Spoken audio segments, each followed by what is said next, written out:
महायुतीमध्ये एकत्र सत्ता भोगत असली तरी एकमेकाचे कपडे फाडण्याची जणू यांच्यामध्ये स्पर्धा लागलेली आहे. मित्रहो, पुण्याच्या महापालिकेची निवडणूक जनतेच्या प्रश्नापेक्षा राजकारणातल्या गुन्हेगारीबाबत अधिक चर्चेची ठरलेली आहे.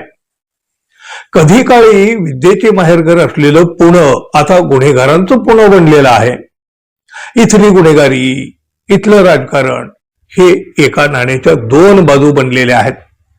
या परिस्थितीला अजित पवार जबाबदार असल्याचं म्हटलं जातं, पण संस्कृतीचा ढोल वाजवणारा भाजपा सुद्धा यात मागे राहिलेला दिसत नाही. पुणे आणि पिंपरी चिंचवड महापालिकेच्या निवडणुकीमध्ये अजित पवार यांनी आंदेकर कुटुंबासह इतर काही गुन्हेगारी पार्श्वभूमीच्या उमेदवारांना या निवडणुकीमध्ये उभं केलं आणि त्यामुळं अजित पवार यांच्यावर चोहोबाजूनी जोरदार टीका होते. भाजपचे नेते आणि केंद्रीय मंत्री मुरलीधर मोहोळ यांनी सुद्धा याबाबत अजित पवार यांच्यावर पुण्यातल्या गुन्हेगारीबाबत सडकून टीका केली आणि या टीकेमुळे अजित पवार यांनी मुरलीधर मोहोळ आणि भाजपचे कपडे फाडले. कुख्यात गुंड निलेश घायवळ याला परदेशात कोणी पळवून लावलं असा सवाल अजित पवारांनी केला. बघा, त्यांनी कोणाचं नाव नाही घेतलं, पण त्याचा रोग तर मुरलीधर मोहोळ यांच्याकडेच होता ना, आणि ते काही लपून राहिलं नाही ना. अजित पवार म्हणाले, परदेशात पळून जाण्यासाठी त्याला पासपोर्ट कोणी मिळवून दिला, त्याला कोणी मदत केली आणि तो पळाला कसा. याशिवाय त्यांनी गेल्या काही वर्षात कोणाकोणाला कशी उमेदवारी दिली याची पण माहिती काढा. पुण्यात गेल्यावर मी माझी आणि भाजपची ही यादी दाखवतो.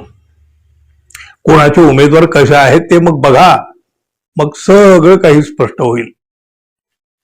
एका उमेदवारावर गुन्हे दाखल आहेत, पण तो दोषी कसा ठरला. गुन्हे दाखल आहेत, पण तो दोषी म्हणता येणार नाही असं अजित पवार सांगतायत. आणि त्याबरोबर अजित पवार हे सुद्धा म्हणून गेले, माझ्यावर सुद्धा 70,000 कोटीचे आरोप झाले, ज्यांनी आरोप केले त्यांच्यासोबत मी बसलोय ना.